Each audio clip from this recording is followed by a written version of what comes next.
Bonjour à tous, bonjour à toutes chers abonnés, c'est Romy Snake, on se retrouve aujourd'hui pour une nouvelle critique, nouveau concept, donc que j'appelle les critiques au bureau, parce que je suis assis à mon bureau, déjà parce qu'avec ma scoliose c'est plus facile d'être assis, et parce que beaucoup de gens m'ont dit que faire des critiques qui étaient assez longues, genre 15 voire plus de 15-20 minutes, c'était un peu chiant, donc je me suis dit je vais faire des petites critiques plus courtes sur des plus petits films, parce que vous savez que l'objectif sur la chaîne c'est aussi de vous faire voir des plus petits films, des plus petites séries, des trucs plus indépendants, un peu moins connus.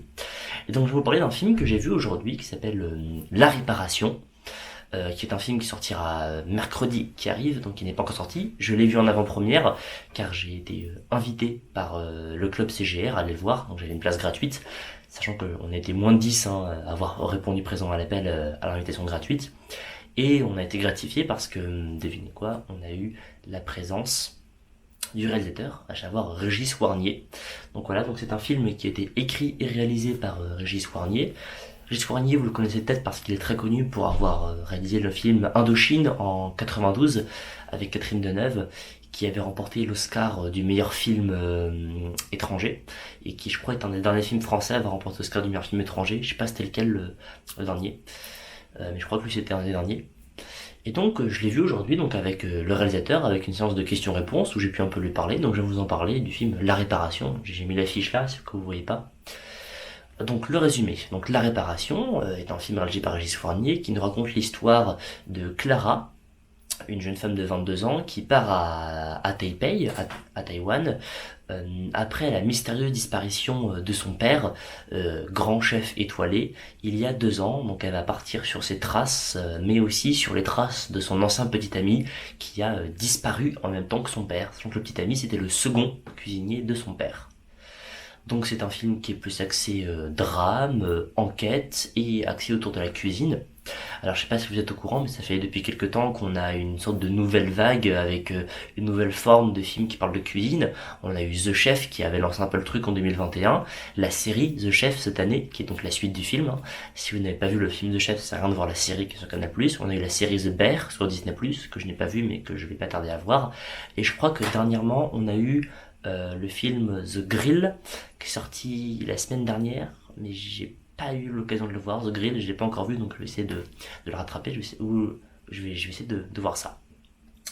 Donc la réparation, c'est éteint, désolé. Donc la réparation, qu'est-ce qu'on peut en dire? Je vais essayer de faire court, hein. Je dis le principe de la critique au bureau, c'est de faire des petites critiques d'à peu près 10 voire moins de 10 minutes.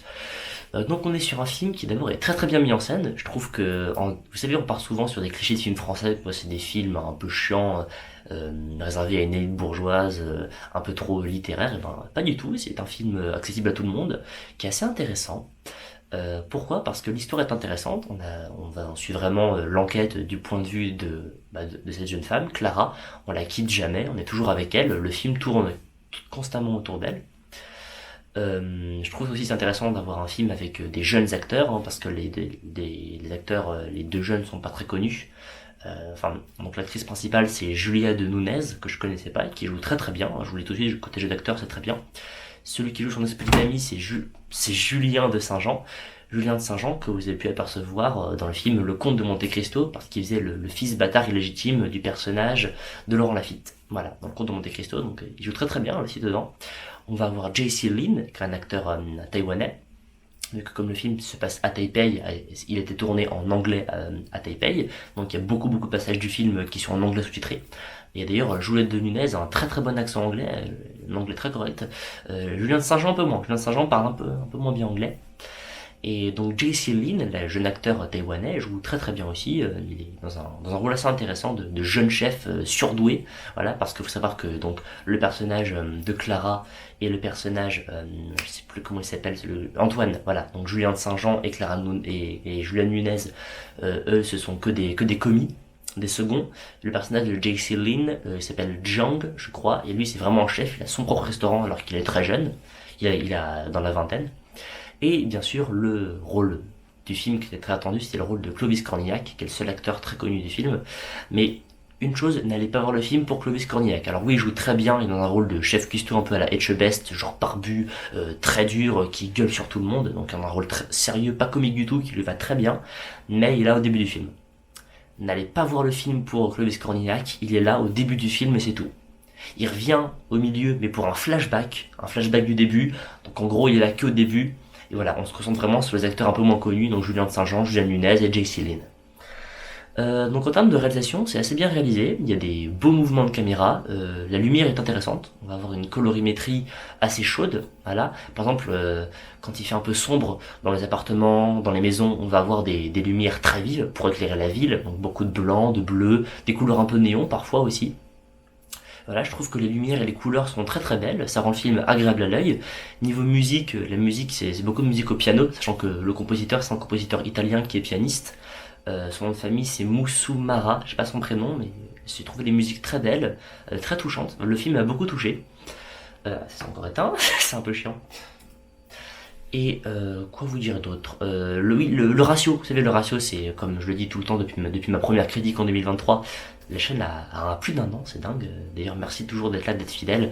Comme je le dis, n'hésitez pas à vous abonner, à laisser un petit pouce bleu et à partager la vidéo, ça me fera plaisir. Voilà, je vous dis, j'essaie de m'intéresser à des films un peu moins connus, mais c'est parce que c'est aussi pour faire découvrir un autre cinéma que les gros blockbusters. Je précise que désolé si j'ai un peu de mal à parler ou à dire les choses, c'est parce qu'en ce moment, pour moi, niveau mental, c'est un peu compliqué. Et surtout que ça fait très longtemps que j'ai pas fait de critique. La dernière critique, c'était Présent, c'est American Primeval, donc ça remonte un petit peu. Donc là, d'ailleurs, j'ai vu le nouveau Soderbergh, The Insider, j'en ferai une critique aussi une petite critique au bureau, parce que The Insider, pour le coup, m'a beaucoup plu. Mais bref, revenons sur la réparation. Donc le cadre, le ratio, il va être en 1.77. Vous savez, pour reprendre l'histoire des ratios, vous avez le 1.33, c'est le format carré, le format de base. Le 1.66, c'est un peu plus déjà. Et là, c'est en 1.77, je crois, donc c'est encore un peu plus large. Voilà, c'est pas trop large non plus, mais c'est juste un peu avant le 1.85. Vous savez, le 1.85, c'est le format des séries télé, c'est le format qui prend tout l'écran. Et là, le 1.77, c'est un petit peu avant, donc il y a de très légères bandes noires sur les côtés. Et je trouve que ce fait de resserrer le cadre, ça rend assez bien. C'est vraiment pour le fait de resserrer de l'action. Vous savez, hein, c'est jamais laissé au hasard. Quand on resserre le cadre, c'est pour resserrer l'action, resserrer le temps où se passe le film. Et donc ce très très léger resserrement, parce que le 1.77 avec de très légères bandes noires sur les côtés, il faut le voir, et ben ça resserre assez bien l'action, c'est assez sympa à remarquer. Je sais pas si le film a été tourné avec une pellicule, mais je crois que c'est du numérique. J'ai pas osé poser la question parce que j'ai pas trop osé lui parler. Je lui parle un petit peu, même pas beaucoup. Mais je crois que c'était tourné au numérique parce que il y a un très léger grain, mais ça fait pas grain de pellicule. Ça fait pas grain sale, grain très granuleux. Ça fait vraiment grain numérique, grain rajouté au montage. Donc je pense que pour des questions aussi de légèreté, le film a été tourné avec des caméras numériques, mais ils ont mis un petit léger grain au montage. Mais ça rend assez bien. Le grain est agréable à voir. C'est un film un peu rétro. Et ça rajoute quelque chose à la couleur. Vous savez, quand il y a du grain de pellicule, sur les couleurs un peu vives, il y a un petit effet sympathique, un peu à la Gaspard Noé, pour ne citer que lui, un petit effet très sympathique. Donc voilà, en termes de scénario, donc Régis Fournier l'a écrit tout seul, alors que généralement il écrit ses scénarios avec un autre scénariste, il disait. Et ben, on a quand même une histoire assez entraînante, une histoire dans laquelle on a envie de se plonger, on a envie d'être dans cette enquête, on a envie d'être avec la personnage de Clara tout le temps. Donc ouais, l'histoire est assez prenante, il y a des bonnes musiques, la réalisation est très bien, le jeu d'acteur est parfait. Peut-être juste le rythme. Le rythme est très bien jusqu'à la deuxième moitié du film, mais quand on arrive à deuxième moitié, trois quarts du film, et qu'on arrive vers la fin, le rythme devient un peu plus lent, un petit peu plus chiant, on va dire. Donc voilà, c'est vraiment sur les 1h44, parce que le film fait 1h44, il y a 1h25 de très bien. Voilà, je dirais, il y a 1h25, c'est très bien, il y a un rythme parfait, mais les 20 dernières minutes, c'est pas ça. Vraiment, c'est pas ça. Voilà, c'est encore éteint. J'ai pas grand chose à dire de plus sur la réparation. C'est un petit film français sympatoche, ça paye pas de mine, mais franchement, si vous voulez passer 1h40 en salle, avoir des jolies couleurs, une jolie réalisation, et un Clovis Cornillac en rôle secondaire sympa, et un film qui parle de cuisine, parce que ça reste quand même si c'est plus une enquête policière, on reste quand même sur le thème de la cuisine, je pense que ça peut vous plaire. Donc oui, je vous encourage à soutenir ce film, à aller voir La Réparation de Régis Fournier, et c'est tout ce que j'avais à dire. Voilà, c'est un film sympathique. Un film sympathique. Je vous souhaite une bonne soirée, bouffez du cinéma et des séries comme pas permis, à plus.